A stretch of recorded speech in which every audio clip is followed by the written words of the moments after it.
Morning everybody, it's Mitch Allen, WeCan. I believe it's August 12th, it's a Sunday. And I passed through here the other day and I took a look at, this is Lake Toho, and I may not be pronouncing that right, but we call it Lake Toho.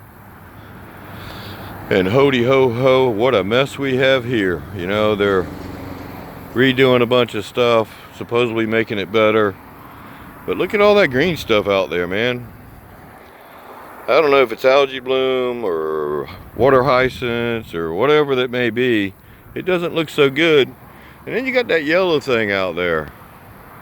Well, I know that's some kind of silk fencing, floating silk fencing or something that's supposed to keep these settlements from getting into the water.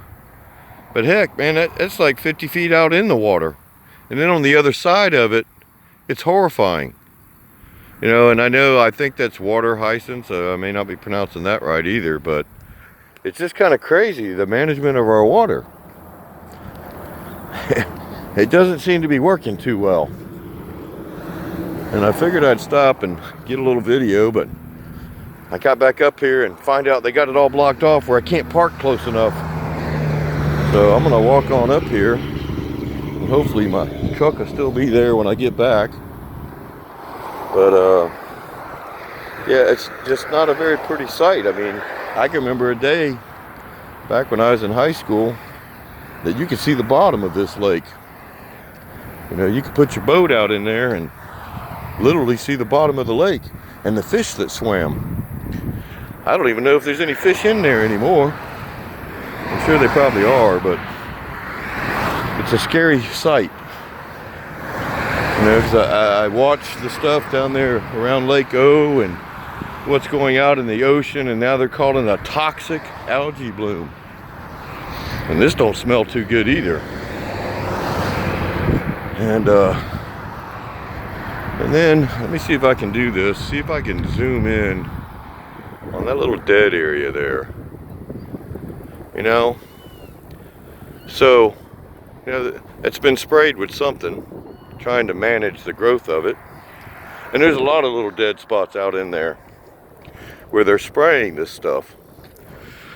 Well, you know, I'm sure it's a spray, a herbicide of some sort, which are actually pesticides.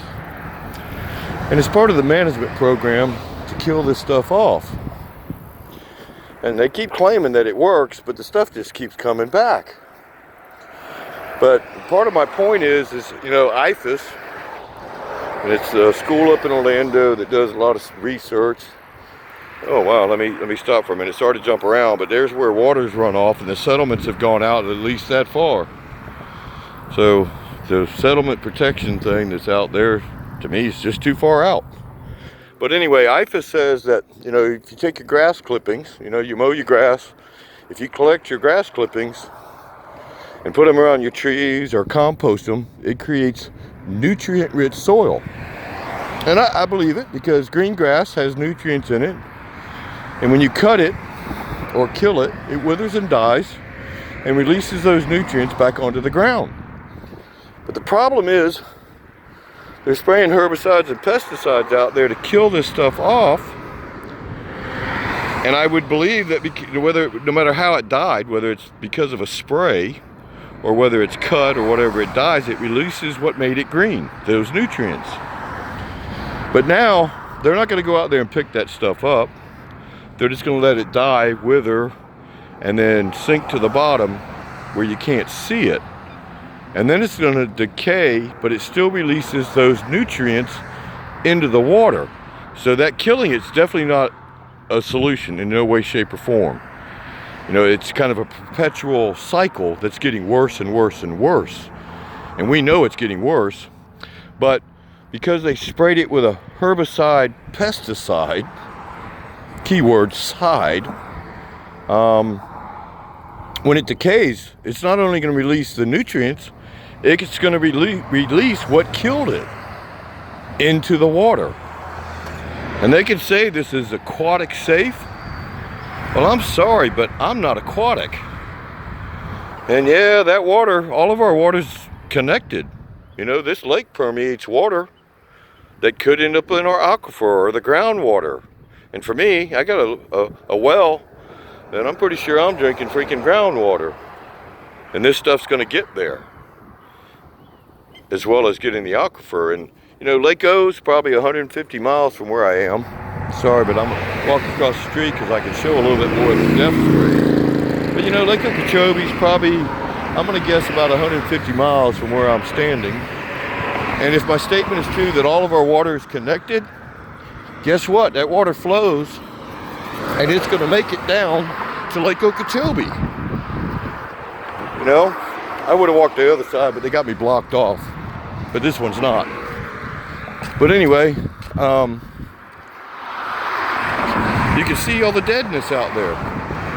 You know, and they call it the management of our water.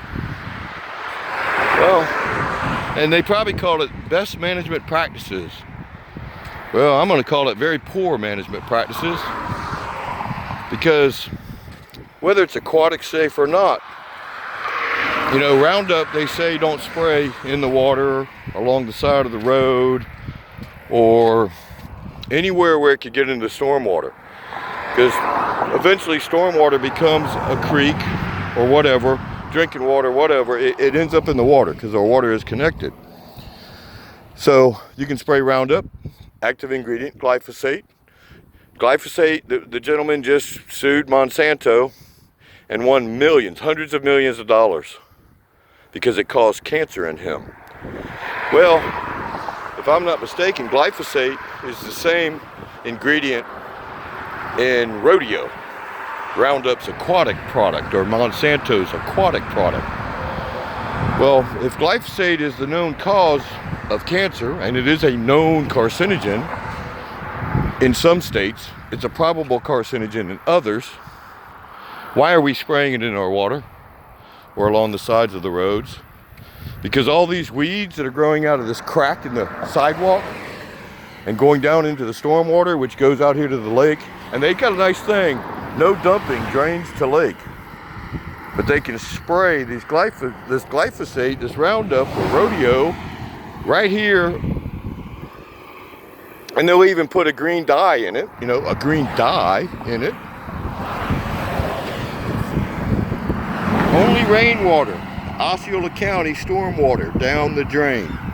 But yet I promise you, they're gonna spray these weeds right here eventually.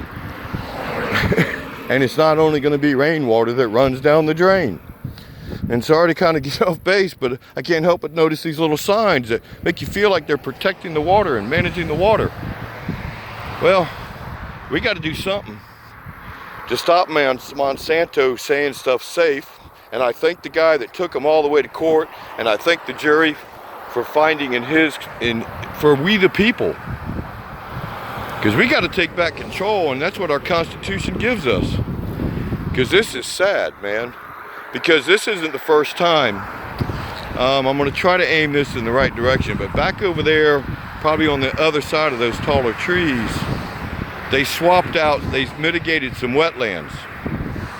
I believe it was the turnpike that did that. And they dug all that wetland up and rebuilt the wetland.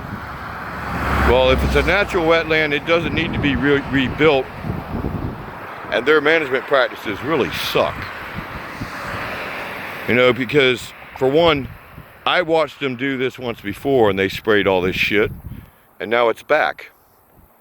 And you know, I know Monsanto says Roundup kills the root. Well, no, it doesn't kill the root.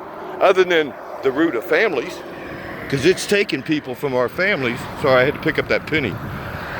Serious, picked up a penny. But anyway, it is separating families because we have so much disease, illness, and disorder in this country. And I really believe it's being caused by the management of our water. If you want to solve Okeechobee, we got to look at all the problems. It's not just Big Sugar. And I think our septic tanks are the smaller part because the Lord above knew we were going to poop. And I'm pretty sure he didn't want us throwing it in the water, but I struggle to believe that it's caused by our septic systems. I'm not saying it may not be part of it, but this is much more a bigger part of it because this is not the only place they're doing this, man. I drive down the road every day and I can't help but notice what I call the death sprays and the strips of death along our roadways. And see, there's a little canal out there. Oh man, I realized where that little canal connects. And yeah, it's pretty sad on that end. You know, all this green shit everywhere. And whether it's an algae or whatever, it's growth that really shouldn't be there. And it's out of control, and their control mechanism's killing us. Causing cancer and autism and dementia and Alzheimer's and autism. It's causing a lot of disease, illness, and disorder. And I just spoke with a gentleman when I turned around to come park that had just been out fishing. And yeah, there is fish out here. He caught a few of them. I said, so what do you do with them? He says, hell, I throw them back. I'm not about to eat them. So we're all aware that our fish are poisonous now. And it's scary. What are we going to do when we have no fish to eat? Fish used to be really healthy. And I know people that were struggling to buy food. They used to come down here and fish for their food. Well, now you can no longer eat the fish. So you can't come down here and bring a can of corn or, you know, a little fish bait and catch fish so that you can eat and provide for yourself. You know, so you're going to end up on welfare because you can't afford to buy the food. So you're going to have to apply for welfare and get it for free or whatever, you know. And I'm not against welfare. I'm not against helping somebody out. But a lot of people were willing to come down here and sit all day and catch their fish, take it home and eat, feed their family. But who's going to eat from something that looks like that? And this is Lake Toho, or Lake Toho, is a huge freaking lake. And it sustains life, man, not just human life, but all kinds of life. And we wonder why we have dead fish. I think there might be a connection between the herbicide, pesticide, fungicide, and insecticides that we're spraying on our fruits and vegetables, our oranges and orange groves, and across the fields in America. And now they've switched to spraying it in the freaking water and along the sides of the road. And trust me, on the way home, I can't help but stop a couple of the places that I passed on the way here that is definitely the wrong place to be spraying. So sorry for the length of this, but I can't help it, man. Something's got to be done to stop their management of our water. Because they don't want to listen to me, you know, because I don't have a PhD, but I also don't have a BS degree either. And I ain't bullshitting nobody here, man. This is sad. It's sickening. Especially when you see birds out there trying to live off of what once was a beautiful lake. Anyway, Mitch Allen, August the 12th, I believe, about midday on a beautiful Sunday. Y'all have a good one till we meet again. We can, and together we can do more.